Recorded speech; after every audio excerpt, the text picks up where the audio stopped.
इसकी कीमत तो $5 भी नहीं होगी।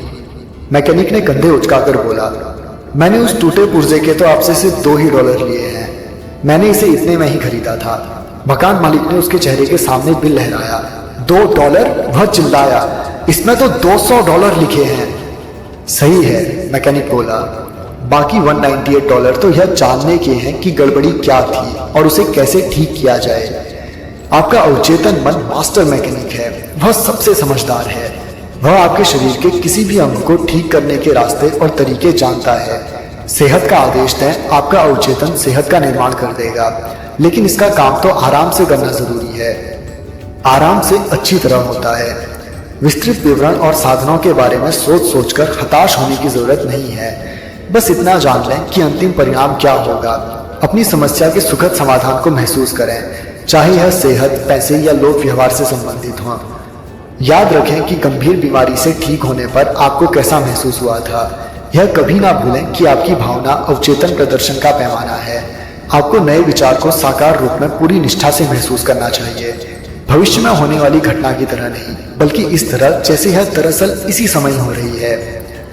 इच्छा शक्ति नहीं, कल्पना शक्ति का इस्तेमाल करें। अवचेतन मन की शक्तियों की मदद लेना किसी बाधा के खिलाफ संघर्ष करने की तरह नहीं है। ज्यादा कड़ी मेहनत करने से ज्यादा अच्छे परिणाम नहीं मिलते हैं। इच्छा शक्ति का जरा भी प्रयोग ना करें, इसके बजाय इसके कारण मिलने वाले परिणाम और स्वतंत्रता की साकार तस्वीर देखें। आप पाएंगे कि आपकी बुद्धि टांग अड़ाने, समस्या को सुलझाने के तरीके खोजने और आपके अवचेतन पर उन तरीकों को थोपने की कोशिश करेगी। इसका प्रतिरोध करें। समस्या सुलझाने के अपने बौद्धिक प्रयासों को दूर हटा दें। बच्चे जैसी चमत्कार करने वाली सरल आस्था रखने में जुटे रहें। यह तस्वीर देखें कि आपको कोई रोग या समस्या नहीं है। अपनी मनचाही स्थिति की भावनात्मक संतुष्टि की कल्पना करें। इस प्रक्रिया से सारी जटिलताएं हटा दें। सरल तरीका सबसे अच्छा होता है। अनुशासित कल्पना कैसे चमत्कार करती है। अपने अवचेतन मन से प्रतिक्रिया पाने का एक अद्भुत तरीका अनुशासित या वैज्ञानिक कल्पना शक्ति का प्रयोग करना है। जैसा हम देख चुके हैं, अवचेतन मन शरीर का आर्किटेक्ट और निर्माता है। यह आपकी सभी महत्वपूर्ण कार्य प्रणालियों को नियंत्रित करता है। बाइबल कहती है, आप प्रार्थना में जो भी मांगेंगे विश्वास करने पर आपको मिलेगा।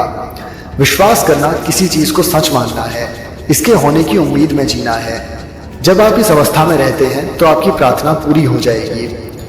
प्रार्थना में सफलता पाने के 3 कदम। सफलता प्रार्थना के लिए 3 मूलभूत कदमों की जरूरत होती है। पहला, समस्या को स्वीकार करें या मानें। दूसरा, समस्या को अवचेतन मन के हवाले कर दें, सिर्फ वही इसे सुलझाने का सबसे प्रभावी समाधान जानता है। तीसरा, गहन विश्वास की शांत अनुभूति रखें कि यह काम हो चुका है। झिझक और शंकाएं आपकी प्रार्थना को सिर्फ कमजोर करती हैं। खुद से यह ना कहें, काश मैं ठीक हो जाता, या मुझे उम्मीद है यह कारगर होगा। जो काम होना है उसके बारे में आपकी भावना से ही परिणाम तय होता है। मान लें कि आपको सामंजस्य अवश्य मिलेगा। मान लें कि आपको सेहत अवश्य मिलेगी। अवचेतन मन की असीमित उपचारक शक्ति का जरिया बनकर आप प्रभावी बनते हैं। सेहत के विचार को अवचेतन मन तक पूरे विश्वास के साथ पहुंचाएं, फिर आराम से बैठ जाएं। खुद को इसकी शक्ति के भरोसे छोड़ दें। हर स्थिति और परिस्थिति में कहें, यह भी गुजर जाएगा। आराम और विश्वास के साथ आप अवचेतन मन में विस्तार भरते हैं। इससे विचार के पीछे की गतिमान ऊर्जा को क्रियाशील होने और विचार को साकार करने की सामर्थ्य मिलती है। आपको प्रार्थना के विपरीत परिणाम क्यों मिल सकते हैं? एमाइल कुए मशहूर फ्रांसीसी मनोवैज्ञानिक हैं, जिनके अमेरिका में बहुत से प्रशंसक हैं। उन्होंने एक महत्वपूर्ण बात कही थी, जब आपकी इच्छाओं और कल्पनाओं में संघर्ष होगा तो हर बार आपकी कल्पना की जीत होगी। वे इसे विपरीत प्रयास का नियम कहते हैं। मान लें आपसे जमीन पर रखे एक संकरे पटिए पर चलने को कहा जाए। आप बिना कोई सवाल किए ऐसा आसानी से कर लेंगे। लेकिन मान लें वही पटिया 20 फुट ऊंची 2 दीवारों के बीच रखा हो। क्या आप उस पर चलेंगे? क्या आप ऐसा कर पाएंगे? शायद नहीं। पटिए को पार करने की आपकी इच्छा आपकी कल्पना से संघर्ष करेगी। आप कल्पना करने लगेंगे कि आप पटिए पर लड़खड़ा रहे हैं और उतनी ऊंचाई से जमीन पर गिर रहे हैं। हो सकता है पटिए पर चलने का आपका बहुत मन हो, लेकिन गिरने का डर आपको रोक देगा। आप अपनी कल्पना पर विजय हासिल करने या इसे दबाने की जितनी कोशिश करेंगे, गिरने का विचार उतना ही मजबूत होगा। मैं अपनी असफलता से उभरने के लिए इच्छा शक्ति का प्रयोग करूंगा का विचार असफलता के विचार को प्रबल बनाता है। मानसिक प्रयास अक्सर आत्मपराजय की ओर ले जाता है और चाहे गए परिणाम का विपरीत उत्पन्न परिणाम उत्पन्न कर देता है। इच्छा शक्ति लगाने पर ध्यान केंद्रित करना इस बात पर जोर देना है कि आप में शक्ति की कमी है। यह तो इस तरह का फैसला करना है कि आप हरे हिप्पोपोटामस के बारे में बिल्कुल ही नहीं सोचेंगे। इस निर्णय से हरा हिप्पोपोटामस आपके दिमाग पर हावी हो जाता है और अवचेतन हमेशा सबसे प्रबल विचार पर प्रतिक्रिया करता है। आपका अवचेतन दो विरोधी विचारों में से अधिक प्रबल विचार को स्वीकार कर लेगा। शायद आप यह सोच रहे हो, मैं सेहत चाहता हूँ, मुझे यह क्यों नहीं मिलती है? मैं बहुत ज्यादा कोशिश कर रहा हूँ, मुझे परिणाम क्यों नहीं मिल रहा है? मुझे जमकर प्रार्थना करने के लिए खुद को विवश करना होगा, मुझे अपनी सारी इच्छा शक्ति का प्रयोग करना होगा। आपको यह एहसास करना होगा कि आपसे कहाँ गलती हो रही है। देखिए, आप बहुत ज्यादा कोशिश कर रहे हैं।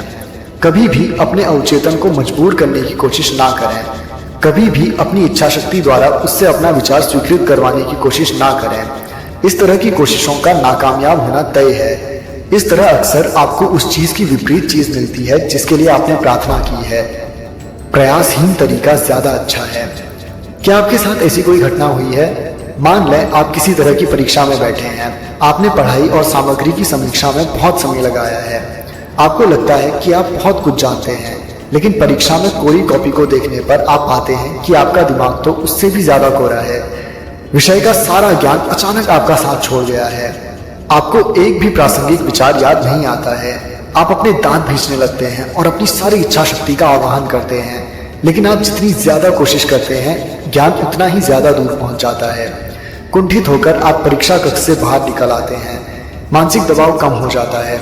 जिन जवाबों की आप कुछ मिनट पहले तक इतनी बेताबी से तलाश कर रहे थे, अचानक वे अपने आप आपके दिमाग में प्रवाहित होने लगते हैं। आप उस विषय को जानते थे, लेकिन तब नहीं जब आपको उसकी जरूरत थी। आपकी गलती यह थी कि आपने याद रखने के लिए खुद को मजबूर करने की कोशिश की। विपरीत प्रयास के नियम के अनुसार इससे सफलता नहीं बल्कि असफलता मिली। आपको उसका ठीक विपरीत परिणाम मिला जो आपको चाहिए था या जिसके लिए आपने प्रार्थना की थी। इच्छा और कल्पना शक्ति के संघर्ष को हल करना चाहिए। मानसिक शक्ति या इच्छा शक्ति का प्रयोग करना यह मान लेना है कि कहीं ना कहीं विरोध है। बहरहाल विरोध की कल्पना करने से विरोध उत्पन्न हो जाता है। अगर आपका ध्यान मनचाही वस्तु को हासिल करने की बाधाओं पर केंद्रित है, तो इसका मतलब यह है यह आपके मनचाहे परिणाम को हासिल करने के साधन पर केंद्रित नहीं है। बाइबल में कहा गया है, अगर आप में से दो लोग दुनिया में किसी भी बात पर सहमत हो जाएं और मांगे, तो स्वर्ग में बैठे मेरे पिता उन्हें दे देंगे। ये दो कौन हैं जिनके बारे में बोला गया है? ये किसी विचार, इच्छा या मानसिक छवि पर आपके चेतन और अवचेतन के बीच के सामंजस्यपूर्ण मेल या सहमति के प्रतीक हैं। जब आपके मस्तिष्क के अलग अलग हिस्सों में कोई संघर्ष नहीं होगा, तो आपकी प्रार्थना का परिणाम मिलेगा। जो दो लोग सहमत हैं, वे हो सकता है और आपकी इच्छा से हो। आपका विचार और भावना या भाव हो, आपकी इच्छा और कल्पना हो। आपकी इच्छाओं और कल्पना में सारे संघर्ष से बचने का तरीका निष्क्रिय उन्नति अवस्था में पहुंचना है, जो सारे प्रयास को न्यूनतम कर देती है। चेतन मन उन्नति अवस्था में काफी हद तक डूब जाता है। आपके अवचेतन को सरोबार करने का सबसे अच्छा समय सोने से ठीक पहले का है। ऐसा इस कारण है क्योंकि अवचेतन मन सोने से ठीक पहले और जागने के ठीक बाद सबसे ज्यादा सशक्त होता है। इस अवस्था में वे नकारात्मक विचार और तस्वीरें नहीं रहती हैं जो आपकी इच्छा को नकारती हैं और आपके अवचेतन मन द्वारा उनकी स्वीकृति को रोकती हैं। जब आप मनोकामना पूरी होने की वास्तविकता की कल्पना करते हैं और उपलब्धि का रोमांच महसूस करते हैं, तो आपका अवचेतन आपकी मनोकामना पूरी कर देता है। बहुत से लोग अपनी सारी दुविधाओं और समस्याओं को अपनी नियंत्रित, निर्देशित तथा अनुशासित कल्पना से सुलझा लेते हैं। वे जानते हैं कि वे जो कल्पना करते हैं और जिसे सच महसूस करते हैं वह होगा और अवश्य होगा। सारा जी नामक एक युवा महिला बड़ी हताशा में मेरे पास आई। वह एक लंबे जटिल मुकदमे में उलझी थी जिसकी तारीखें बढ़ती जा रही थी और कोई अंत नजर नहीं आ रहा था। उसकी सबसे गहरी इच्छा मुकदमे का सामंजस्यपूर्ण समाधान थी। बहरहाल उसकी मानसिक तस्वीरें असफलता, हानि, दिवालियेपन और गरीबी से भरी थी, जैसी कुएं ने भविष्यवाणी की थी। उसकी कल्पना शक्ति उसकी इच्छा पर हावी हो गई और मुकदमा टलता रहा। मेरे सुझाव पर सारा हर रात सोते समय खुद को उन्नीदी, निष्क्रिय अवस्था में ले जाती और अपनी समस्या के सबसे अच्छे संभावित अंत की कल्पना करने लगती। वह इसकी भरसक कोशिश करती थी, वह जानती थी कि उसके दिमाग की छवि अंततः उसके दिल की इच्छा के अनुरूप बन जाएगी। निष्क्रिय होने के बाद वह अपने वकील से मिल रही है, परिणाम के बारे में सवाल पूछ रही थी और उसके स्पष्टीकरण सुन रही है। उसने सुना कि वकील उससे बार बार कह रहा था, मुकदमे का कोर्ट से बाहर समझौता हो गया है, यह बिल्कुल उचित समाधान है। दिन में जब डर के विचार उसके दिमाग में आते थे तो सारा वकील से मुलाकात का मानसिक वीडियो टेप चला देती थी, जिसमें शब्द और हाव भाव भी थे। उसने वकील की मुस्कुराहट, उसके अंदाज, उसकी आवाज, उसके विशिष्ट शब्दों की कल्पना की। उसने यह इतनी ज्यादा बार और इतनी निष्ठा से किया कि डर दिमाग में घुसने से पहले ही खत्म हो गया। कुछ सप्ताह बाद उसके वकील ने उसे फोन किया। उसने वही कहा जिसकी वह कल्पना कर रही थी और सच मान रही थी। मुकदमे में समझौता हो गया और वह जानती थी कि समझौता उचित ही होगा। यही भजनकार का मतलब था जब उसने लिखा था, मेरे शब्द और मेरे हृदय का मनन आप स्वीकार करें, हे ईश्वर मेरी शक्ति और मेरे उद्धारक। मानसिक दबाव या बहुत ज्यादा कोशिश तनाव और डर का सूचक है। ये प्रार्थना के जवाब को रोकते हैं। आराम से काम अच्छी तरह होता है। जब निष्क्रिय अवस्था में आप किसी विचार को स्वीकार करते हैं तो आपका अवचेतन उस विचार को साकार करने में जुट जाता है। पारंपरिक तरीकों से मुक्त होकर सोचें और योजना बनाएं। जान लें कि हमेशा हर सवाल कोई ना कोई जवाब होता है और हर समस्या का समाधान होता है। अपने दिल के धड़कनों, फेफड़ों के सांस लेने या शरीर के किसी अंग के कार्य को लेकर ज्यादा चिंतित ना हो। अपने अवचेतन पर पूरा भरोसा करें और बार बार दावा करें कि सही काम हो रहा है। सेहत की भावना से सेहत उत्पन्न होती है, दौलत की भावना से दौलत उत्पन्न होती है। आपकी भावना कैसी है? कल्पना आपकी सबसे बड़ी आंतरिक शक्ति है। अच्छी और सुंदर चीजों की कल्पना करें। आप वैसे ही हैं जैसी आप खुद के बारे में कल्पना करते हैं। उन्नीदी अवस्था में चेतन और अवचेतन मन के बीच संघर्ष नहीं होता है। सोने से पहले अपनी इच्छा के पूर्ण होने की बार बार कल्पना करें। शांति से सोएं और खुशी से जागें। चैप्टर 9, दौलत पाने के लिए अवचेतन की शक्ति का प्रयोग कैसे करें। अगर आप आर्थिक संकट में हैं, तंगहाली के दिन काट रहे हैं, तो इसका मतलब यह है कि आपने अपने अवचेतन मन को यह विश्वास नहीं दिलाया है कि आप हमेशा समृद्धि में रहेंगे और बचत भी करेंगे। आप ऐसे लोगों को जानते होंगे जो हफ्ते में सिर्फ कुछ घंटे काम करते हैं लेकिन बहुत सारे पैसे कमाते हैं। वे ज्यादा मेहनत नहीं करते हैं। इस बात पर यकीन ना करें कि दौलतमंद बनने का इकलौता तरीका खून पसीना बहाना और कड़ी मेहनत करना है। ऐसा नहीं है। जीवन का प्रयास रहित तरीका सबसे अच्छा है। वह काम करें जिसे करने से आप प्रेम करते हैं। इसे इसकी खुशी और रोमांच के लिए करें। मैं लॉस एंजलिस की एक एग्जीक्यूटिव को जानता हूँ जिनकी तनख्वाह लाखों में है। पिछले साल उसने क्रूज से 9 महीने तक दुनिया की सैर की। उसने मुझे बताया कि उसने अपने अवचेतन मन को विश्वास दिला दिया था कि वह इतनी ज्यादा तनख्वाह की हकदार है। उसने बताया कि उसकी कंपनी में ऐसे लोग हैं जिनकी तनख्वाह उसकी तुलना में 10% है। हालांकि वे बिजनेस के बारे में उससे ज्यादा जानते हैं और शायद बेहतर प्रबंधन भी कर सकते हैं। बहरहाल उनमें ना तो महत्वाकांक्षा है ना ही रचनात्मक विचार। अपने अवचेतन मन के आश्चर्यों में उनकी रुचि नहीं है। दौलत व्यक्ति के अवचेतन के विश्वास से ज्यादा और कुछ नहीं है। आप यह कहकर लखपति नहीं बन सकते, मैं लखपति हूं, मैं लखपति हूं। अपनी मानसिकता में दौलत और समृद्धि के विचार रखकर आप दौलत की चेतना विकसित करते हैं। समर्थन के अदृश्य साधन। अधिकांश लोगों के साथ दिक्कत यह है कि उनके पास अदृश्य सहारे नहीं होते हैं। जब बिजनेस कमजोर हो जाता है, स्टॉक मार्केट गिरने लगता है या उनके निवेशों में नुकसान होता है तो वे बेबस नजर आते हैं। इतनी असुरक्षा का कारण यह है कि वे अवचेतन मन का दोहन करने का तरीका नहीं जानते हैं। वे यह नहीं जानते हैं कि उनके भीतर कभी ना खत्म होने वाला भंडार भरा है। गरीबी की मानसिकता वाला व्यक्ति खुद को गरीब परिस्थितियों में पाता है।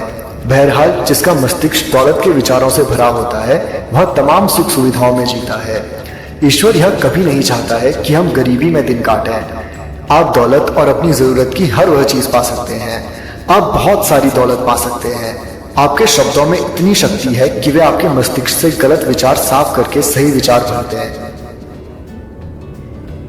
दौलत की चेतना विकसित करने का सटीक तरीका। शायद यह अध्याय पढ़ते समय आप कह रहे होंगे, मुझे दौलत और सफलता चाहिए।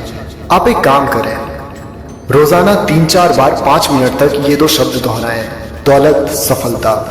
इन शब्दों में जबरदस्त शक्ति है। ये अवचेतन मन की आंतरिक शक्ति के प्रतिनिधि हैं। अपने मस्तिष्क में अपने भीतर की प्रबल शक्ति का लंगार डाल दें। इसके बाद उनकी प्रकृति और गुण से मेल खाती परिस्थितियां आपके जीवन में प्रकट हो जाएंगी। आप यह नहीं कह रहे हैं मैं दौलतमंद हूं, आप तो अपने भीतर की वास्तविक शक्तियों पर भरोसा कर रहे हैं। दौलत कहने पर आपके मस्तिष्क में कोई दुविधा नहीं होती है। यही नहीं, जब आप दौलत के बारे में सोचते रहेंगे तो आपके भीतर इसकी भावना प्रबल हो जाएगी। दौलत की भावना से दौलत उत्पन्न होती है, यह बात हर वक्त ध्यान रखें। आपका अवचेतन मन किसी बैंक की तरह है, एक तरह की शाश्वत वित्तीय संस्था। यह हर उस चीज को बढ़ा देता है जो भी आप इसमें जमा करते हैं या जिसकी भी आप इस पर छाप छोड़ देते हैं, भले ही यह दौलत का विचार हो या गरीबी का। दौलत को चुनें। दौलत के संकल्प असफल क्यों होते हैं? मैंने इतने वर्षों में कई लोगों से बातें की हैं जिनकी आम शिकायत यह होती है, मैं कई हफ्तों और महीनों से कह रहा हूं मैं दौलतमंद हूं, मैं अमीर हूं, लेकिन कुछ नहीं हुआ।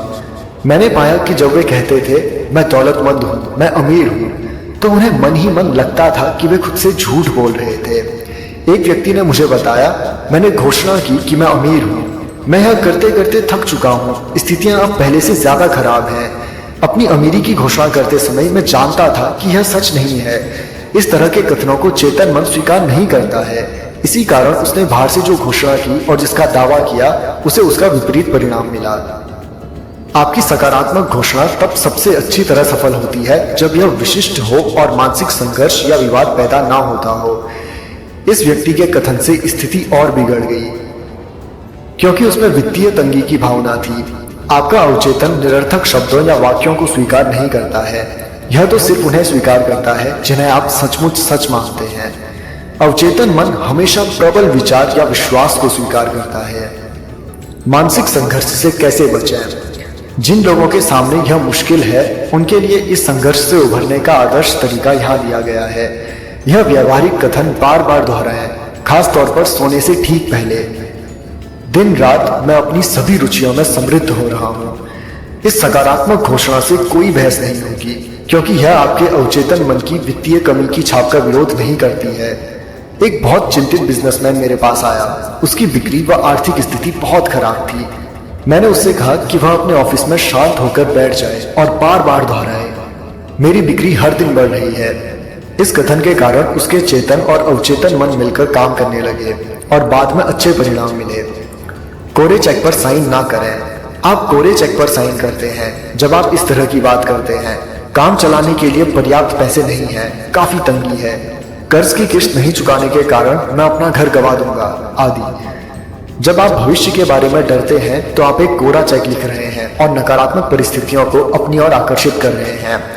आपका अवचेतन मन आपके डर तथा नकारात्मक कथन को आपके आग्रह के रूप में स्वीकार करता है, फिर यह अपने तरीके से काम शुरू कर देता है जिससे आपके जीवन में बाधाएं, विलंब, कमी और सीमाएं पैदा हो जाती हैं।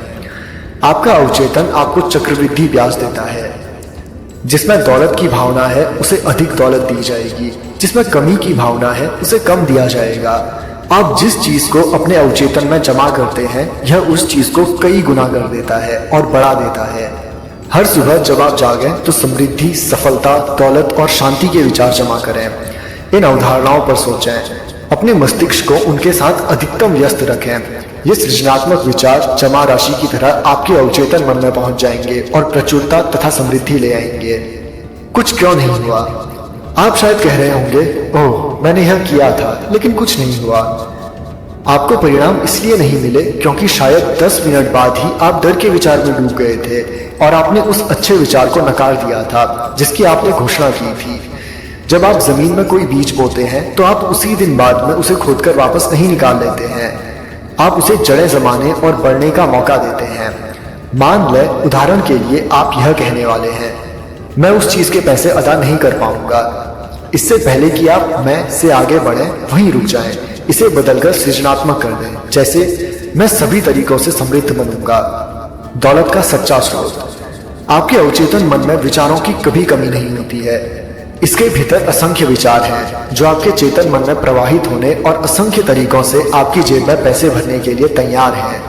यह प्रक्रिया आपके दिमाग में चलती रहेगी, भले ही शेयर बाजार ऊपर जाए या नीचे, भले ही पाउंड स्टेरलिंग या डॉलर का मूल्य कम या ज्यादा हो जाए। दरअसल आपकी दौलत कभी बॉन्ड, स्टॉक या बैंक के पैसे पर निर्भर नहीं रहती है। ये तो सिर्फ प्रतीक है, जाहिर है आवश्यक और उपयोगी भी, लेकिन सिर्फ प्रतीक। मैं जिस बात पर जोर देना चाहता हूँ वह यह है कि अगर आप अपने अवचेतन मन को विश्वास दिला दें कि दौलत आपकी है और यह आपके जीवन में हमेशा प्रवाहित हो रही है, तो हमेशा और अंततः यह आपको मिल जाएगी, चाहे यह कैसा ही रूप ले। तंगी में दिन गुजारने का असली कारण। कई लोग यह दावा करते हैं कि वे तंगी में दिन गुजार रहे हैं और महीने का खर्च चलाने के लिए संघर्ष कर रहे हैं। उन्हें अपने खर्चे पूरे करने के लिए बहुत जूझना पड़ता है। क्या आपने कभी उनकी बातचीत सुनी? वे लगातार उन लोगों की निंदा करते हैं जो जीवन में सफल हुए हैं और जिन्होंने अपने सिर भीड़ से ऊपर उठाए हैं। कई मामलों में उनकी बातचीत इस तरह से चलती है, ओह वह आदमी बदमाश है, वह क्रूर है, वह तो धूर्त है। इसीलिए उनके पास पैसे की कमी रहती है। वे लगातार उसी चीज की निंदा कर रहे हैं जिसे वे चाहते हैं। वे अपने अधिक दौलतमंद सहयोगियों की आलोचना इसीलिए करते हैं क्योंकि वे उनकी समृद्धि से जलते हैं। दौलत को दूर भगाने का सबसे तीव्र तरीका अपने से ज्यादा दौलतमंद लोगों की आलोचना और निंदा करना है। दौलत का एक आम अवरोध। एक भावना बहुत से लोगों के जीवन में दौलत की कमी का कारण है। अधिकांश लोग इसे मुश्किल तरीके से सीखते हैं। यह भावना ईर्ष्या है। उदाहरण के लिए, अगर आप अपने किसी प्रतिस्पर्धी को बैंक में बहुत सारे पैसे जमा करते देखें जबकि आपके पास जमा करने के लिए छोटी राशि है, तो क्या आपको इससे जलन होती है? इस भाव से उभरने का तरीका खुद से यह कहना है, कितनी बढ़िया बात है, मुझे उस व्यक्ति की समृद्धि पर खुशी होती है, मैं चाहता हूं कि वह और अधिक दौलत कमाए। ईर्ष्या के विचार विध्वंसक होते हैं क्योंकि वे आपको नकारात्मक स्थिति में रखते हैं। इसलिए दौलत आपके पास आने के बजाय आपसे दूर भाग जाती है। अगर आप किसी दूसरे की दौलत या समृद्धि से चिढ़ महसूस करें तो तत्काल दावा करें कि आप सचमुच उसे ज्यादा दौलतमंद देखना चाहते हैं, हर संभव तरीके से। यह आपके मस्तिष्क के नकारात्मक विचारों को हटा देगा और अवचेतन मन के नियम द्वारा आपको अधिक दौलत प्रदान कर देगा। दौलत के बड़े मानसिक अवरोध को हटाना। अगर आप इस बारे में चिंता या आलोचना कर रहे हैं कि कोई अपना पैसा बेईमानी से कमा रहा है, तो उसके बारे में चिंता करना छोड़ दें। अगर आपकी शंकाएं सही हैं, तो आप जानते हैं कि इस तरह का व्यक्ति मस्तिष्क के नियम का नकारात्मक प्रयोग कर रहा है। समय के साथ मस्तिष्क का नियम उसे परिणाम देगा। बहरहाल सावधान रहें, उसकी आलोचना ना करें। इसके कारण पहले ही बताए जा चुके हैं। याद रखें, दौलत की राह में अवरोध आपके अपने मस्तिष्क में है। आप अब उस मानसिक अवरोध को नष्ट कर सकते हैं। इससे आप हर एक के साथ अच्छे मानसिक संबंध भी बना सकते हैं। सोएं और अमीर बनें। रात को सोने जाते समय इस तकनीक का अभ्यास करें। दौलत शब्द को शांति, सरलता और भावना से दोहराएं। ऐसा बार बार करें, किसी लोरी की तरह। दौलत शब्द बोलते हुए सोएं। आप परिणाम देखकर हैरान रह जाएंगे। दौलत बड़े हिमखंडों की तरह आपकी ओर प्रवाहित होगी। यह आपके अवचेतन मन की जादुई शक्ति की एक और मिसाल है। अपने मन की शक्तियों का लाभ लें। सरलता से दौलतमंद बनने का फैसला करें। अपने अवचेतन मन की अचूक सहायता से अमीर बने। खून पसीने और कड़ी मेहनत से दौलत इकट्ठी करने की कोशिश करना कब्र में सबसे अमीर आदमी बनना है। आपको कड़ी मेहनत करने की कोई जरूरत नहीं है। दौलत अवचेतन विश्वास है। आपकी मानसिकता में दौलत का विचार बनाएं। ज्यादातर लोगों के साथ दिक्कत यह है कि उनके पास अदृश्य सहारे नहीं है। सोने से पहले 5 मिनट तक दौलत शब्द धीरे धीरे और शांति से दोहराएं। ऐसा करने पर आपका अवचेतन मन आपके जीवन में दौलत ले आएगा। दौलत की भावना से दौलत पैदा होती है, इसे हमेशा याद रखें। चेतन और अवचेतन दोनों मन सहमत होने चाहिए। आपका अवचेतन उस चीज को स्वीकार करता है जिसे आप सच मानते हैं। आपका अवचेतन मन हमेशा प्रबल विचार को स्वीकार करता है। आपका प्रबल विचार गरीबी नहीं, अमीरी होना चाहिए। आप यह घोषणा करके दौलत के बारे में किसी भी मानसिक संघर्ष से उभर सकते हैं। दिन रात मैं अपनी सभी रुचियों में अमीर बन रहा हूँ। इस वाक्य को दोहराकर अपनी बिक्री बढ़ाएं। मेरी बिक्री हर दिन बढ़ रही है, मैं हर दिन तरक्की कर रहा हूँ और हर दिन ज्यादा दौलतमंद बन रहा हूँ। कोरे चेक लिखना बंद कर दें, जैसे काम चलाने के लिए पर्याप्त पैसे नहीं हैं या बड़ी तंगी है आदि। इस तरह के वाक्य आपकी कमी को और बढ़ाते हैं। अपने अवचेतन मन में समृद्धि, दौलत और सफलता के विचार जमा करें। यह आपको चक्रवृद्धि ब्याज के साथ लौटाएगा। आप चेतन रूप से जो सकारात्मक घोषणा करते हैं उसे कुछ पल बाद ही मानसिक रूप से नकारें। इससे वह अच्छाई खत्म हो जाएगी जिसकी आपने घोषणा की है। दौलत का सच्चा स्रोत आपके विचार हैं। आपके एक विचार का मूल्य लाखों डॉलर भी हो सकता है। आपका अवचेतन मन आपको आपका चाहा गया विचार दे देगा। ईर्ष्या और जलन दौलत के प्रभाव में अवरोध हैं। दूसरों की समृद्धि पर खुश हों। दौलत का अवरोध आपके अपने मस्तिष्क में है। सभी के साथ अच्छे मानसिक संबंध बनाकर उस अवरोध को इसी समय नष्ट कर दें। चैप्टर 10, आपको अमीर बनने का हक है। आपको अमीर बनने का मूलभूत हक है। आप इस दुनिया में समृद्ध जीवन जीने और खुश, स्वस्थ तथा आजाद रहने के लिए आए हैं। इसलिए आपके पास उतना पैसा होना चाहिए जितने की जरूरत आपको पूर्ण, सुखी और समृद्ध जीवन जीने के लिए होगी। आप इस दुनिया में विकास करने, व्यापक बनने और स्वयं को आध्यात्मिक, मानसिक तथा भौतिक रूप से प्रकट करने के लिए आए हैं। आपको अपनी सभी संभावनाओं का पूरा विकास करने और आत्म अभिव्यक्ति का असंदिग्ध अधिकार है। इसका एक महत्वपूर्ण पहलू सुंदरता और विलासिता से घिरे रहना है, बशर्ते आप इसे चुनें। जब आप अपने अवचेतन मन की मदद से अमीरी का आनंद ले सकते हैं तो फिर तंगी में क्यों रहा जाए। इस अध्याय में आप पैसे से दोस्ती करना सीखेंगे। जब आप ऐसा कर लेते हैं तो आपके पास अपनी जरूरत का सारा पैसा होगा और जरूरत से ज्यादा भी। अमीर बनने की अपनी इच्छा के बारे में किसी की भी बातों से शंकालु या शर्मिंदा महसूस ना करें। गहनतम स्तर पर यह इच्छा पूर्ण, खुश और अद्भुत जीवन जीने की इच्छा है। यह पूरे ब्रह्मांड की इच्छा है। यह न सिर्फ अच्छी है बल्कि बहुत अच्छी है। धन एक प्रतीक है। धन विनिमय का प्रतीक है। आपके लिए यह न सिर्फ कमी से आजादी का प्रतीक है बल्कि सुंदरता, परिष्कार, प्रचुरता और विलासिता का भी प्रतीक है। यह किसी राष्ट्र की आर्थिक सेहत का प्रतीक है। अगर खून आपके शरीर में मुक्त प्रवाहित होता है तो आप शारीरिक दृष्टि से स्वस्थ हैं। अगर धन आपके जीवन में मुक्त रूप से प्रवाहित हो रहा है तो आप आर्थिक दृष्टि से स्वस्थ हैं। जब लोग धन संचय करने लगते हैं, इसे टिन के डब्बों में बंद करने लगते हैं और भयाक्रांत या आशंकित होने लगते हैं तो वे आर्थिक दृष्टि से बीमार बन जाते हैं। धन के प्रतीक सदियों से रूप बदलते रहे हैं। आपके विचार में आने वाली लगभग हर चीज ने इतिहास में किसी न किसी समय और किसी न किसी जगह धन का काम किया है। जाहिर है सोना और चांदी धन का रूप थे, लेकिन नमक, मनके और कई सस्ती चीजें भी थी। प्राचीन काल में लोगों की दौलत अक्सर उनके भेड़ों और बैलों से आंकी जाती थी। अब हम मुद्रा और अन्य आसान साधनों का प्रयोग करते हैं। इसका कारण स्पष्ट है। बिल चुकाने के लिए अपने साथ कुछ भेड़ों को लेकर चलने के बजाय चेक लिखना ज्यादा सुविधाजनक है। अमीरी की शाही राह पर कैसे चलें? जब आप अपने अवचेतन मन की शक्तियों को समझ लेते हैं तो आपके पास आध्यात्मिक, मानसिक और वित्तीय सभी तरह की अमीरी की शाही राह का नक्शा आ जाता है। जिसने भी मस्तिष्क के नियमों को सीख लिया है वह निश्चित रूप से जानता और मानता है कि उसे कभी किसी चीज की कमी नहीं पड़ेगी। आर्थिक संकटों, स्टॉक मार्केट के उतार चढ़ावों, मंदियों, हड़तालों, बढ़ती महंगाई या यहाँ तक कि युद्ध के दौरान भी उसके पास काफी धन रहेगा। इसका कारण यह है कि उसने दौलत का विचार अपने अवचेतन मन तक पहुंचा दिया है। परिणाम स्वरूप उसका मन उसे दौलत देता रहता है, चाहे वह जहां भी रहे। उस व्यक्ति ने अपने मस्तिष्क को विश्वास दिला दिया है कि धन उसके जीवन में मुक्तता से प्रवाहित हो रहा है और उसके पास हमेशा जरूरत से बहुत ज्यादा पैसे रहेंगे। जैसा वह आदेश देता है वैसा ही होगा।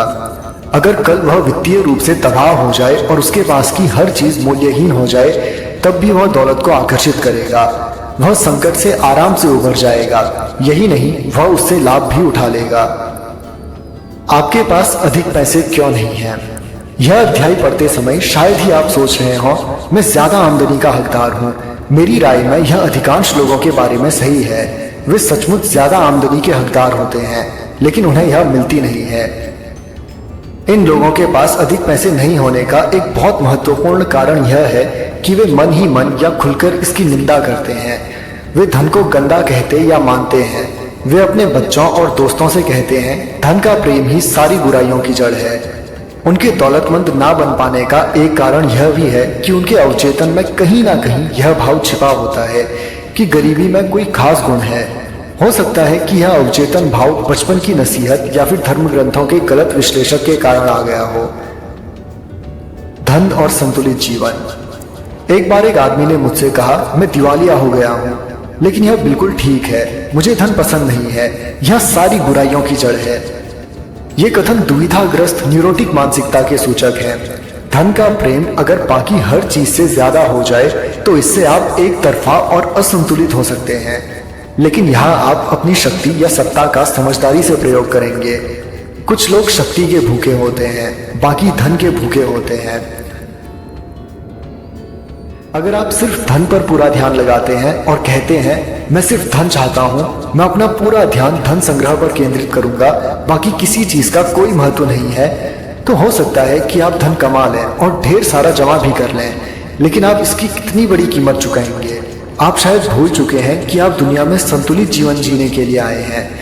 आपको मानसिक शांति, सद्भाव, प्रेम, खुशी और संपूर्ण स्वास्थ्य की आवश्यकता को भी संतुष्ट करना चाहिए।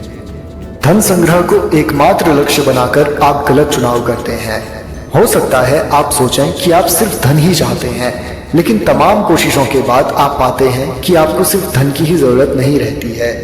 किसी ने भी मृत्यु शैया पर यह इच्छा व्यक्त नहीं की है कि काश उसने पैसे कमाने में ज्यादा समय लगाया होता। आप अपनी छिपी हुई प्रतिभाओं की सच्ची अभिव्यक्ति, जीवन में सच्ची जगह पाने, सुंदरता और दूसरों की सफलता तथा कल्याण में योगदान देने की खुशी की इच्छा भी करते हैं।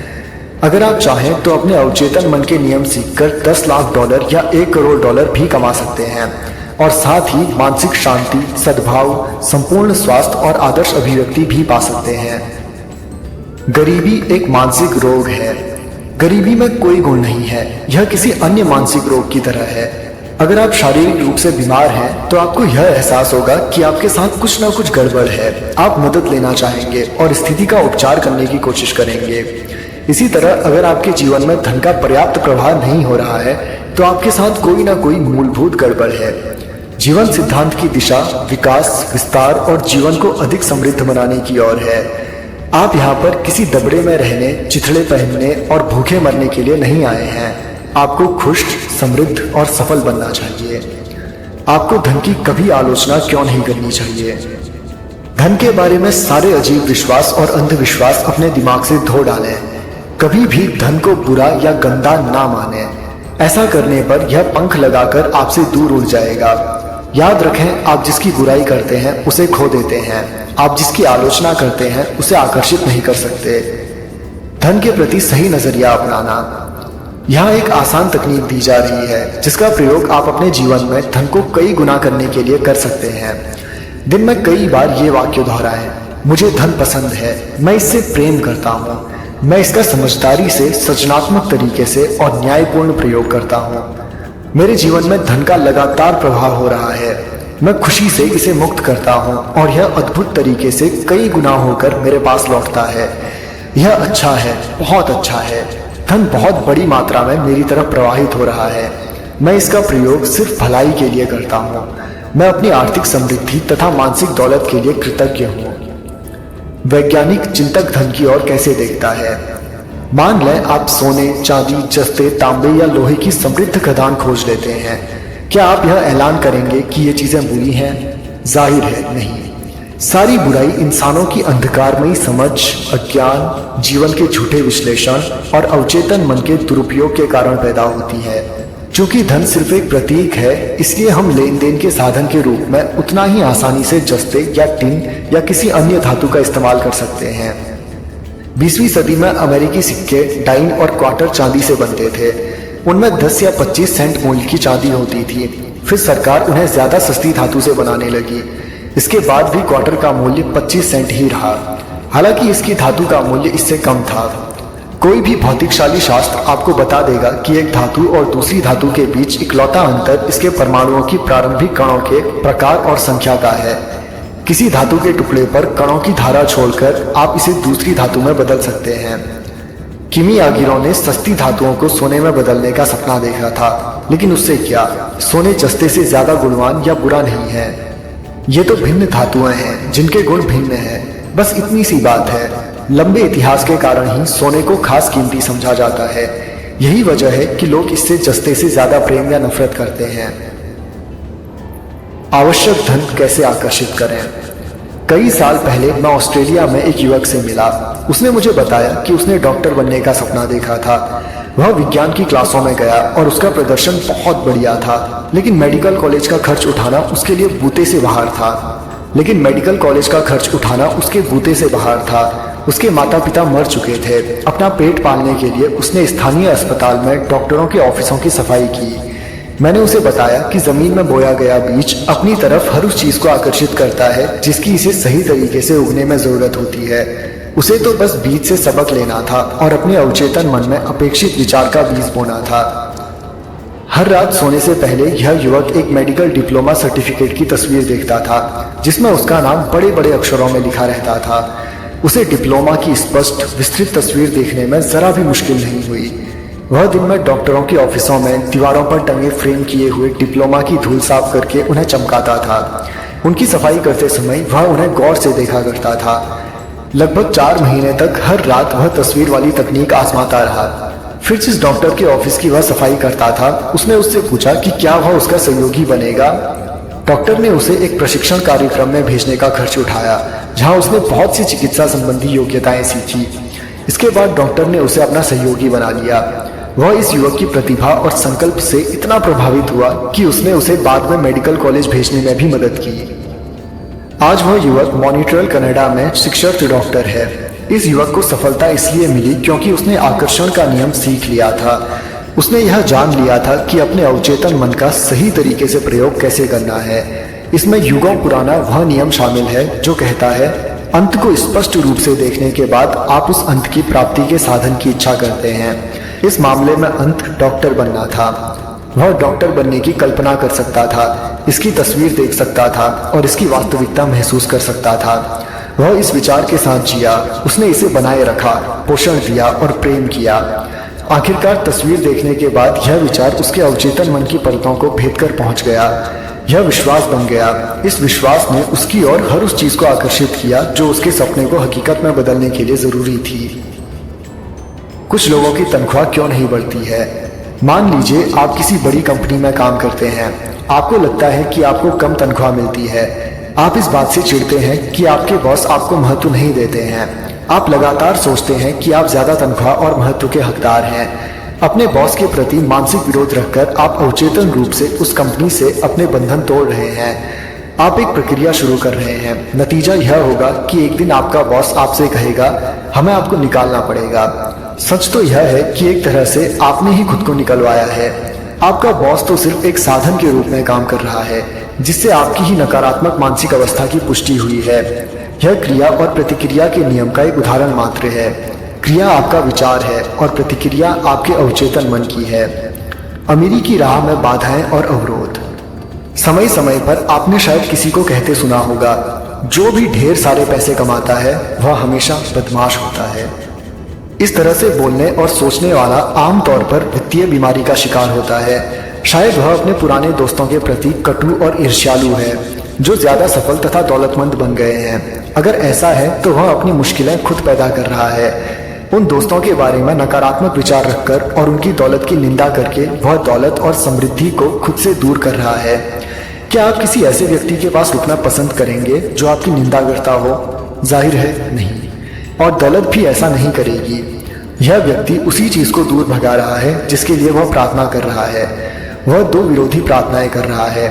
एक तरफ तो वह कह रहा है मैं चाहता हूं कि अब दौलत मेरी ओर प्रभावित हो, लेकिन अगली ही सांस में वह कह रहा है उस आदमी की दौलत गंदी और बुरी चीज है। यह विरोध गरीबी और दुख की राह का सूचक है। इस बात का खास ध्यान रखें कि आप दूसरे व्यक्ति की दौलत पर हमेशा खुश हों। अपने निवेशों की रक्षा करें। अगर आप निवेश संबंधी मार्गदर्शन चाहते हो या अपने शेयरों या बॉन्ड्स के बारे में चिंतित हो तो धीरे से दावा करें। असीमित बुद्धि मेरे सभी वित्तीय मामलों को नियंत्रित करती है और उनकी निगरानी करती है। मैं जो भी करूंगा समृद्ध होगा। अगर आप इसे बार बार पूरी आस्था और विश्वास से करते हैं तो आप पाएंगे कि आपका अवचेतन मन समझदारी भरे निवेशों की ओर आपको मार्गदर्शन देगा। यही नहीं, आपको नुकसान भी नहीं होगा क्योंकि नुकसान होने से पहले ही आपको जोखिम भरे शेयरों को बेचने का संदेश मिल जाएगा। बिना दिए आपको कुछ नहीं मिल सकता। बड़े स्टोरों में पहरेदारों और जासूसों को रखा जाता है ताकि वे सामान चुराने वालों को रोक सकें। हर दिन वे कुछ लोगों को चोरी करते हुए पकड़ते हैं। इस तरह की चोरी करने वाले कमी और सीमा के मानसिक माहौल में रहते हैं। दूसरों से चुराने की कोशिश में वे अपनी ही शांति, सद्भाव, आस्था, ईमानदारी, अखंडता, सद्भावना और विश्वास को चुरा रहे हैं। यही नहीं, इससे उनके अवचेतन मन में जो संदेश जाता है उससे उनका बहुत नुकसान होता है। चरित्र, छवि, सामाजिक प्रतिष्ठा और मानसिक शांति का नुकसान। ये लोग यह नहीं समझते हैं कि उनका दिमाग कैसे काम करता है। उन्हें आपूर्ति के स्रोत में आस्था नहीं होती है। अगर वे मानसिक रूप के अपने अवचेतन मन की शक्तियों का आवाहन करें और यह दावा करें कि उन्हें सच्ची अभिव्यक्ति हो रही है, तो उन्हें सफलता और समृद्धि मिलेगी। फिर ईमानदारी, अखंडता और लगन से वे खुद को और समाज को लाभ पहुंचा सकते हैं। दौलत की सतत आपूर्ति। स्वतंत्रता, आराम और आवश्यक दौलत की सतत आपूर्ति आपके अवचेतन मन की शक्तियों को पहचानने में निहित है। यह आपके विचार या मानसिक छवि की रचनात्मक शक्ति को पहचानने में निहित है। अपने मस्तिष्क में समृद्धि से भरे जीवन को स्वीकार करें। दौलत की मानसिक स्वीकृति और आशा का अपना गणित तथा अभिव्यक्ति का तंत्र होता है। जब आप समृद्धि की मानसिकता में कदम रखते हैं तो उस समृद्ध जीवन को संभव बनाने वाली चीजें होने लगती हैं। इसकी दैनिक घोषणा करें, इसे अपने दिल पर लिख लें। मैं अपने अवचेतन मन की असीमित समृद्धि के साथ एकाकार हूँ। अमीर, खुश और सफल बनना मेरा अधिकार है। धन मेरी और मुक्तता से, प्रचुरता से और अनंत रूप से प्रवाहित हो रहा है। मैं हमेशा अपने सच्चे मूल्य के प्रति सचेत हूँ। मैं अपनी प्रतिभाओं को मुक्तता से देता हूँ और मुझे अत्यधिक वित्तीय वरदान मिलते हैं। यह अद्भुत है। अमीरी की राह पर आगे बढ़ने की पायदानें। यह दावा करने का साहस जुटाएं कि आपको अमीर बनने का हक है। आपका अवचेतन मन आपके दावे को हकीकत में बदल देगा। आप जैसे तैसे गुजारा नहीं करना चाहते हैं। आप इतना सारा पैसा चाहते हैं ताकि आप जब चाहें तब अपनी मनचाही चीजें कर सकें। अपने अवचेतन मन की दौलत को पहचानें। अगर धन आपके जीवन में मुक्तता से प्रवाहित हो रहा है तो आप आर्थिक दृष्टि से स्वस्थ हैं। धन को ज्वार की तरह देखेंगे तो यह आपके पास हमेशा बहुत सारा रहेगा। ज्वार का आना और जाना लगातार होता है। जब ज्वार चला भी जाए तो भी आपको पूरा विश्वास होता है कि यह जरूर लौटेगा। अपने अवचेतन मन के नियम जानने के बाद आपको हमेशा धन मिलता रहेगा, चाहे यह किसी भी रूप में मिले। कई लोग तंगी में जीते हैं और उनके पास पर्याप्त पैसे नहीं होते हैं। इसका एक कारण यह है कि वे धन की निंदा करते हैं। आप जिसकी निंदा करते हैं वह पंख लगाकर दूर उड़ जाता है। धन को भगवान ना बनाएं, यह सिर्फ एक प्रतीक है। याद रखें, सच्ची दौलत आपके दिमाग में है। आप संतुलित जीवन जीने के लिए आए हैं। इसमें अपनी जरूरत का सारा धन हासिल करना शामिल है। धन को अपना एकमात्र लक्ष्य ना बनाएं। दौलत, खुशी, शांति, सच्ची अभिव्यक्ति और प्रेम का दावा करें। सबके प्रति प्रेम और सद्भाव रखें। फिर आपका अवचेतन मन इन सभी क्षेत्रों में आपको चक्रवृद्धि ब्याज देगा। गरीबी में कोई गुण नहीं है, यह मानसिक रोग है। आपको इस मानसिक संघर्ष या बीमारी का तत्काल इलाज करना चाहिए। आप यहाँ पर किसी दड़बे में रहने, चिथड़े पहनने या भूखे मरने के लिए नहीं आए हैं। आप यहाँ अधिक समृद्ध जीवन जीने के लिए आए हैं। कभी भी गंदा पैसा शब्दावली का प्रयोग ना करें या यह ना कहें, मैं धन से नफरत करता हूँ। आप जिसकी आलोचना करेंगे उसे खो देंगे। धन अपने आप में बुरा या अच्छा नहीं है। इसके बारे में इस तरह सोचने पर यह वैसा बन जाता है। बार बार दोहराएं, मैं धन को पसंद करता हूँ।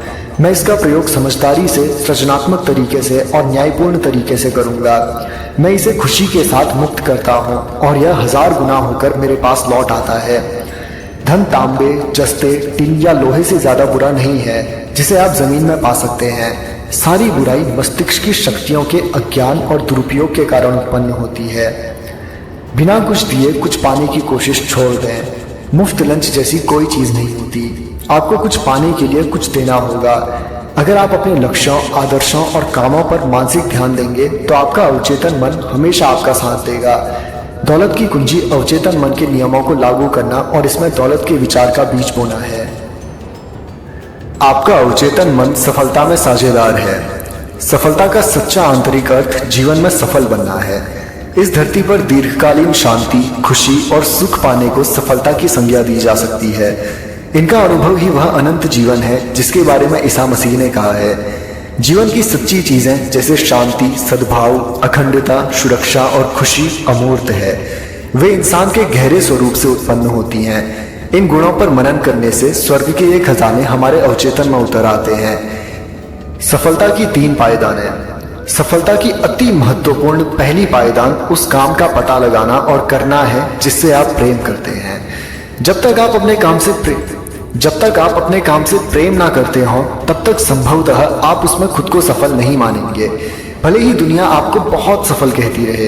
काम से प्रेम होने पर आपके मन में उसे करने की गहरी इच्छा होती है। अगर कोई युवती मनोचिकित्सक बनने की इच्छा रखती हो तो डिप्लोमा लेकर उसे दीवार पर टांग लेना ही काफी नहीं है। वह उस क्षेत्र में आगे काम करना चाहेगी, सम्मेलनों में भाग लेगी और मस्तिष्क तथा इसकी कार्यविधि का अध्ययन करती रहेगी। वह दूसरे क्लिनिकों में जाएगी और नवीनतम वैज्ञानिक जर्नल पढ़ेगी। दूसरे शब्दों में वह इंसानी कष्ट को कम करने के नवीनतम तरीकों के बारे में ज्ञान हासिल करती रहेगी, क्योंकि वह अपने रोगियों के हितों को सर्वोच्च प्राथमिकता देती है। लेकिन हो सकता है ये शब्द पढ़कर आप यह सोचने लगे, मैं पहला कदम नहीं उठा सकता क्योंकि मैं यही नहीं जानता हूँ कि मैं क्या करना चाहता हूँ। मुझे यह पता ही नहीं है कि मैं किस काम से प्रेम करता हूँ। मैं कोई क्षेत्र कैसे चुन सकता हूँ जिससे मैं प्रेम करूँ। अगर आपकी स्थिति यह है तो मार्गदर्शन के लिए इस तरह प्रार्थना करें। मेरे अवचेतन मन की असीमित बुद्धिमत्ता जीवन में मेरी सच्ची जगह मेरे सामने प्रकट कर रही है। इस प्रार्थना को धीरे धीरे सकारात्मक तरीके और प्रेम से अपने अवचेतन मन के सामने दोहराएं। जब आप आस्था और विश्वास से जुटे रहेंगे तो आपको भावना, संकेत या किसी निश्चित दिशा में प्रवृत्ति के रूप में जवाब मिलेगा। यह स्पष्टता और शांति से तथा आंतरिक मौन जागरूकता से आपके सामने प्रकट हो जाएगा। सफलता की दूसरी पायदान काम की किसी विशिष्ट शाखा में विशेषज्ञता हासिल करना और उसमें उत्कृष्ट बनने की इच्छा रखना है। मान लें कोई विद्यार्थी केमिस्ट्री के क्षेत्र को पेशे के रूप में चुनना चाहता है। उसे इस क्षेत्र की किसी एक शाखा पर अपना ध्यान केंद्रित करना चाहिए। और अपना सारा समय तथा ध्यान उसी चुने हुए क्षेत्र पर केंद्रित करना चाहिए। उसके उत्साह के कारण वह अपने क्षेत्र में ज्यादा से ज्यादा जानकारी हासिल करना चाहेगा। अगर संभव हो तो वह बाकी सबसे ज्यादा जानने की कोशिश करेगा। उसे अपने काम में बहुत उत्साहपूर्ण दिलचस्पी लेना चाहिए और उसके मन में दुनिया की सेवा करने की इच्छा होनी चाहिए। जो सबसे महान है उसे सेवक बनना होगा। इस मानसिक नजरिए और उस व्यक्ति के नजरिए में बहुत बड़ा विरोधाभास है जो जैसे तैसे आजीविका कमाना चाहता है। जैसे तैसे आजीविका कमाना सच्ची सफलता नहीं है। लोगों के लक्ष्य ज्यादा महान, उदात्त और परोपकारी होने चाहिए। उन्हें दूसरों की सेवा करनी चाहिए और अपनी रोटी पानी में बहानी चाहिए। तीसरा कदम सबसे महत्वपूर्ण है। आपको यह सुनिश्चित करना चाहिए कि आप जो करना चाहते हैं वह सिर्फ आपको ही सफल ना बनाए। आपकी इच्छा स्वार्थपूर्ण नहीं होनी चाहिए। इससे मानवता को लाभ होना चाहिए, सर्किट पूरा होना चाहिए। दूसरे शब्दों में आपका उद्देश्य दुनिया की सेवा करना या लाभ पहुंचाना होना चाहिए। अगर आप सिर्फ अपने ही लाभ के लिए काम करते हैं तो आप इस अनिवार्य सर्किट को पूरा नहीं करते हैं। हो सकता है आप सफल नजर आए, लेकिन आपने अपने जीवन में जो शॉर्ट सर्किट किया है वह आगे चलकर सीमा या बीमारी की ओर ले जा सकता है। सच्ची सफलता का पैमाना। हो सकता है इस मोड़ पर आप सोच रहे हो, उस आदमी के बारे में क्या जिसके बारे में मैंने टीवी पर अभी खबर देखी है। उसने तो धोखेबाजी करके शेयर बाजार से करोड़ों डॉलर कमाए हैं। उससे ज्यादा सफल तो कोई नहीं लगता और मुझे नहीं लगता कि वह मानवता को लाभ पहुंचाने की जरा भी परवाह करता होगा। इस तरह के मामले बहुत आम हैं, लेकिन हमें सावधानी से उनकी हकीकत समझनी होगी। हो सकता है कोई व्यक्ति कुछ समय के लिए सफल नजर आए, लेकिन धोखे से हासिल धन अक्सर पंख लगाकर उड़ जाता है। इसके अलावा जब हम किसी दूसरे को लूटते हैं तो हम खुद को लूटते हैं। जिस कमी और सीमा की मानसिकता से हमने व्यवहार किया है वह दूसरे तरीकों से भी खुद को प्रकट करती है, जैसे हमारे शरीर, पारिवारिक जीवन और लोगों के साथ हमारे संबंधों में। जो भी हम सोचते हैं और महसूस करते हैं वही होता है। हम जिसमें विश्वास करते हैं वही होता है। धोखे से दौलत इकट्ठी करने वाले व्यक्ति को सफल नहीं माना जा सकता। मानसिक शांति के बिना कोई सफलता नहीं होती है। किसी व्यक्ति की दौलत का क्या फायदा अगर वह रात को सो ही नहीं सकता है, बीमार है या उसमें अपराध बोध की ग्रंथि है। मैं एक बार लंदन में एक अपराधी से मिला जिसने मुझे अपने कुछ कारनामे बताए। उसने बहुत सारी दौलत इकट्ठी कर ली थी और वह लंदन के बाहरी इलाके में अपने मकान में विलासिता से रहता था। गर्मियों में वह फ्रांस के घर में विलासिता का जीवन गुजारता था। विलासिता से, लेकिन आराम से नहीं। उसे हमेशा डर लगा रहता था कि स्कॉटलैंड यार्ड उसे कभी भी गिरफ्तार कर लेगा। उसे कई आंतरिक समस्याएं थी जो निश्चित रूप से उसके सतत डर और गहराई में जमी अपराध बोध की ग्रंथि से उत्पन्न हुई थी। वह जानता था कि उसने गलत काम किए हैं। अपराध के इस गहरे एहसास ने उसकी ओर बहुत सी मुश्किलों को आकर्षित किया। बाद में मैंने सुना कि उसने खुद को पुलिस के हवाले कर दिया और जेल की सजा काटी। जेल से छूटने के बाद उसने मनोवैज्ञानिक और आध्यात्मिक सलाह ली, जिससे उसका कायापलट हो गया। वह नौकरी करने लगा और कानून का पालन करने वाला ईमानदार नागरिक बन गया। उसे वह मिल गया जिसे करने से उसे प्रेम था। अब वह जीवन में पहली बार खुश था। सफल व्यक्ति अपने काम से प्रेम करता है और खुद को पूरी तरह व्यक्त करता है। सफलता सिर्फ दौलत इकट्ठी करना नहीं है, यह तो इससे ऊंचे आदर्श पर निर्भर करती है। सफल व्यक्ति वह है जिसने गहन मनोवैज्ञानिक और आध्यात्मिक समझ हासिल कर ली है। आज के कई महान बिजनेसमैन सफलता के लिए अपने अवचेतन मन के सही उपयोग पर बल देते हैं। वे किसी आगामी प्रोजेक्ट को इस तरह देखते हैं जैसे वह पहले ही पूरा हो चुका हो। उसकी साकार तस्वीर देखने और अपनी प्रार्थनाओं के परिणाम को महसूस करने के बाद उनका अवचेतन मन उस प्रोजेक्ट को पूरा कर देता है। अगर आप किसी लक्ष्य की स्पष्टता से कल्पना कर सकें तो आपको आवश्यक चीजें मिल जाएंगी। ये चीजें आपको अवचेतन मन की चमत्कारी शक्ति द्वारा ऐसे तरीकों से मिलेंगी जिनके बारे में आप कुछ जानते ही नहीं हैं। सफलता की 3 पायदानों पर विचार करते समय आपको अपने अवचेतन मन की रचनात्मक शक्तियों को कभी नहीं भूलना चाहिए। यही सफलता की किसी भी योजना में सारे कदमों के पीछे की शक्ति है। आपका विचार रचनात्मक है। विचार भावना के साथ मिलकर कल्पनावादी आस्था या विश्वास बन जाता है और तुम्हारे विश्वास के अनुरूप तुम्हें दिया जाएगा। जब आप समझ लेते हैं कि आपके भीतर एक प्रबल शक्ति है जो आपकी सारी इच्छाओं को साकार करने में सक्षम है, तो आपको आत्मविश्वास और शांति का एहसास मिलता है। आप चाहे जो काम करते हो, आपको अपने अवचेतन मन के नियम अवश्य सीखने चाहिए। जब आप जानते हैं कि अपने मन की शक्तियों का कैसे प्रयोग किया जाए, जब आप खुद को पूरी तरह अभिव्यक्त कर रहे हों और अपनी प्रतिभा से दूसरों को लाभ पहुंचा रहे हों, तो आप सच्ची सफलता के अचूक मार्ग पर हैं। अगर आप ईश्वर के काम या इसके किसी हिस्से में जुटे हैं तो ईश्वर आपके साथ है। ऐसे में कौन आपके खिलाफ टिक सकता है? धरती या आसमान में ऐसी कोई शक्ति नहीं है जो आपको सफलता तक पहुंचने से रोक सके। उसने अपना सपना कैसे साकार किया? हॉलीवुड में मैं एक अभिनेता से मिला जिसका नाम शायद हर फिल्म देखने वाले या टेलीविजन प्रेमी को पता होगा। उसने मुझे बताया कि वह मिडवेस्ट में एक छोटे से खेत पर पला बड़ा था। उसका परिवार जैसे तैसे गुजारा करता था। उसके मनोरंजन का एकमात्र साधन पुराना ब्लैक एंड व्हाइट टीवी था, जिस पर मुश्किल से 2 चैनल आते थे। इसके बावजूद उसने अभिनेता बनने का सपना देखा। यह सपना उसके दिलो दिमाग पर दिनों दिन हावी होता चला गया। उसने बताया, जब मैं बाहर खेतों में काम करता था या खलिहान में गायों को वापस लाता था, तब भी मैं सारे समय कल्पना करता था कि मेरा नाम एक बड़े थिएटर के बाहर बड़े बड़े अक्षरों में लिखा है। मैंने हर चीज स्पष्टता से देखी। प्रशंसकों की भीड़ शोर मचा रही है। इंटरव्यू लेने वाले मुझे घेरे हुए हैं। मैं यह तस्वीर परसों तक देखता रहा। आखिरकार मैंने घर छोड़ दिया। मैं लॉस एंजलिस पहुंच गया और मुझे फिल्मों तथा टीवी कार्यक्रमों में एक्स्ट्रा का काम मिल गया। जल्दी ही मुझे अभिनेता के रूप में पहली भूमिका मिल गई।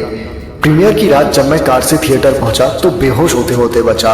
वहां पर मेरा नाम बड़े बड़े अक्षरों में रोशनी में चमक रहा था। भीड़ थी और अखबार के रिपोर्टर थे। सब कुछ वैसा ही था जैसी मैंने बचपन से कल्पना की थी। उसने आगे कहा, मुझसे ज्यादा कौन जान सकता है कि लगातार की गई कल्पना की शक्ति सफलता दिला सकती है। सपने की फार्मेसी हकीकत बन गई। कुछ साल पहले मैं एक युवा फार्मासिस्ट से मिला जिसका नाम मैरी एस था। वह एक बड़े चेन ड्रग स्टोर के प्रिस्क्रिप्शन डिपार्टमेंट में काम करती थी। एक दिन जब वह मेरे लिए दवा बना रही थी तो मैंने उससे पूछा कि उसे यह नौकरी कैसी लगती है। ओह ठीक है, उसने कहा था, तनख्वाह और कमीशनों से काम चल जाता है। इसके अलावा कंपनी मुनाफा भी बांटती है। अगर किस्मत अच्छी रही तो मैं इतनी कम उम्र में रिटायर हो जाऊंगी कि जीवन का आनंद ले सकूं। पल भर के लिए खामोश रहने के बाद मैंने पूछा, क्या आपने बचपन में यही सपना देखा था जब आपने फार्मासिस्ट बनने का फैसला किया था? उसके चेहरे पर मुश्किल का भाव आ गया। वह बोली, नहीं, मेरा ख्याल है नहीं। मैंने हमेशा खुद को अपने स्टोर की मालकिन के रूप में देखा था। मैं चाहती थी कि जब मैं सड़क पर जाऊं तो लोग नाम लेकर मुझे हेलो कहें। मैं भी उन सबके नाम जानती थी क्योंकि मैं उन्हें दवाएं देती थी। आप सोचेंगे कि यह अजीब है, लेकिन मैंने इस बारे में भी सपने देखे हैं कि माता पिता अपने बीमार बच्चों की दवा के लिए मुझे आधी रात को फोन कर रहे हैं। मैं अपने पजामे के ऊपर कपड़े पहनकर नीचे स्टोर तक जा रही हूँ और उन्हें उनकी जरूरत की दवा दे रही हूँ। मेरे सपने की तस्वीर किसी बड़े स्टोर के काउंटर के पीछे 9 से 5 की नौकरी जैसा नहीं था। निश्चित रूप से नहीं है, मैंने कहा। लेकिन आप अपने सपने को पूरा करने की कोशिश क्यों नहीं कर रही हैं? क्या आप उसमें ज्यादा खुश और सफल नहीं होंगी? अपनी नजरें ऊपर रखें, यहाँ से बाहर निकलें, अपना खुद का स्टोर शुरू करें। मैं कैसे कर सकती हूँ, उसने अपना सिर हिलाते हुए कहा। उसमें बहुत पैसे लगेंगे और हम इस वक्त जैसे तैसे महीना काटते हैं। इसके बाद मैंने उसे एक अद्भुत सच्चाई बताई। वह जिसे भी सच मानती थी उसे वह अस्तित्व में ला सकती थी। मैंने उसे अवचेतन मन की शक्तियों के बारे में बताया। वह जल्दी ही समझ गई कि अगर वह अपने अवचेतन मन तक स्पष्ट और विशिष्ट विचार पहुंचा दे तो वे शक्तियां किसी तरह उसे साकार कर देंगी। वह कल्पना करने लगी कि वह अपने खुद के स्टोर में थी। उसने मानसिक रूप से बोतलें जमाई, पर्चों पर लिखी दवाई बनाई और ग्राहकों का इंतजार करने की कल्पना की जो उसके पड़ोसी और मित्र भी थे। उसने अच्छे खासे बैंक बैलेंस की तस्वीर भी देखी। मानसिक रूप से वह अपने काल्पनिक स्टोर में काम करने लगी। अच्छी अभिनेत्री की तरह उसने अपनी भूमिका अच्छी तरह निभाई। मैं जिस तरह अभिनय करूंगी वैसी ही बन जाऊंगी। वह पूरे दिल से अभिनय में जुट गई। वह इस तरह जीती थी, चलती थी और काम करती थी जैसे वह स्टोर की मालकिन हो। कुछ साल बाद मैरी ने मुझे चिट्ठी लिखकर बताया कि हमारी बातचीत के बाद उसके जीवन में कैसा मोड़ आया। जिस चेन स्टोर में वह काम करती थी वह एक नए मॉल के बड़े स्टोर से प्रतिस्पर्धा में दिवालिया हो गया। इसके बाद वह एक बड़ी ड्रग कंपनी में ट्रैवलिंग रिप्रेजेंटेटिव का काम करने लगी और एक ऐसा इलाका संभालने लगी जिसमें कई राज्य थे। एक दिन काम के सिलसिले में उसे अपने इलाके के पश्चिमी कोने के एक छोटे कस्बे में जाना पड़ा। उस कस्बे में दवा की सिर्फ एक ही दुकान थी। वह वहां पहले कभी नहीं गई थी, लेकिन जिस पल वह अंदर गई उसने उसे पहचान लिया। यह हूबहू उसी स्टोर जैसी थी जिसका सपना उसने अपनी कल्पना में इतनी स्पष्टता से देखा था। अचंभित होकर उसने स्टोर के बूढ़े मालिक को इस अद्भुत संयोग के बारे में बताया। इस पर मालिक ने उसे बताया कि वह रिटायर तो होना चाहता है, लेकिन अपना स्टोर किसी बड़े कॉरपोरेशन को नहीं बेचना चाहता, क्योंकि यह स्टोर 3 पीढ़ियों से उसके परिवार में है। कई बार की बातचीत के बाद मालिक ने उसे स्टोर खरीदने के लिए पैसे उधार देने का प्रस्ताव रखा। बिजनेस से होने वाले मुनाफे से वह कर्ज की किस्त पटा सकती थी। युवा महिला अपने परिवार सहित उस कस्बे में आ गई और जल्दी ही उसने एक बड़े पुराने मकान का डाउन पेमेंट दे दिया जो स्टोर के पास ही था। अब जब वह सुबह स्टोर जाती है तो पास से गुजरने वाला हर व्यक्ति उसका नाम लेकर हेलो करता है। सब उसे जानते हैं क्योंकि वह उन्हें दवाएं देती है। बिजनेस में अवचेतन मन का उपयोग करना। कुछ साल पहले मैंने बिजनेस एग्जीक्यूटिव्स के एक समूह के सामने कल्पना और अवचेतन मन की शक्तियों पर भाषण दिया। भाषण में मैंने यह बताया कि महान जर्मन कवि गेटे मुश्किलें और समस्याएं आने पर अपनी कल्पना का किस तरह प्रयोग करते थे। गेटे के जीवनी लेखकों के अनुसार वे घंटों तक अकेले काल्पनिक बातचीत किया करते थे। वे कल्पना करते थे कि उनका कोई दोस्त उनके सामने बैठा है और उन्हें सही जवाब दे रहा है। दूसरे शब्दों में वे यह कल्पना करते थे कि उनका दोस्त उनकी समस्या के बारे में उन्हें सही या उचित सलाह दे रहा है। वे उस दोस्त की सामान्य मुद्राओं और बोलने के खास अंदाज की कल्पना करते थे।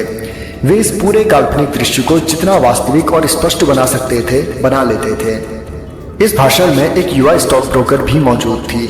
उसने गेटे की तकनीक अपना ली। वह एक परिचित करोड़पति निवेशक से काल्पनिक बातचीतें करने लगी, जिसने एक बार शेयरों की समझदारी भरे सुझाव के लिए उसे बधाई भी दी थी। उसने इस बातचीत का तब तक अभिनय किया जब तक कि उसके मन में यह मनोवैज्ञानिक विश्वास के रूप में अंकित नहीं हो गया। इस ब्रोकर की आंतरिक बातचीत और नियंत्रित कल्पना निश्चित रूप से उसके लक्ष्य के अनुरूप भी थी। उसका काम अपने क्लाइंट्स को दमदार निवेश का सुझाव देना था। जीवन में उसका लक्ष्य था कि वह अपने क्लाइंट्स को ज्यादा से ज्यादा लाभ पहुंचाएं और अपनी समझदारी भली सलाह से उन्हें समृद्ध बनाएं। वह अब भी अपने बिजनेस में अवचेतन मन का उपयोग कर रही है और अपने क्षेत्र में बहुत सफल है। एक प्रमुख वित्तीय पत्रिका में हाल ही में उसका इंटरव्यू भी छपा है। 16 साल का लड़का असफलता को सफलता में बदलता है। 16 साल के टॉड एम ने मुझे बताया, मैं हर चीज में असफल हो रहा हूँ। मैं नहीं जानता कि ऐसा क्यों हो रहा है। मुझे लगता है कि मैं निरामूर्ख हूँ। शायद अच्छा यही रहेगा कि उनके स्कूल से निकलने से पहले मैं खुद ही स्कूल छोड़ दूँ।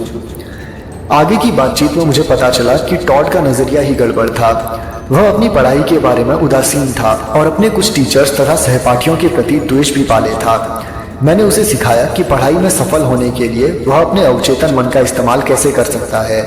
वह दिन में कई बार कुछ सच्चाइयों की घोषणा करने लगा, खास तौर पर सोने से ठीक पहले और सुबह जागने के ठीक बाद।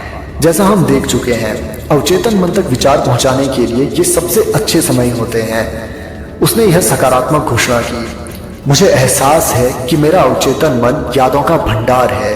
यह हर उस चीज का संग्रह करता है जो मैंने पढ़ी है या टीचर्स के लेक्चर में सुनी है। मेरी याददाश्त आदर्श है, बशर्ते मैं उसका इस्तेमाल करने का चुनाव करूं। मेरे अवचेतन मन की असीमित बुद्धिमत्ता मुझे वह हर चीज लगातार बताती है जो मुझे परीक्षा में जानने की जरूरत है, चाहे वे लिखित हो या मौखिक।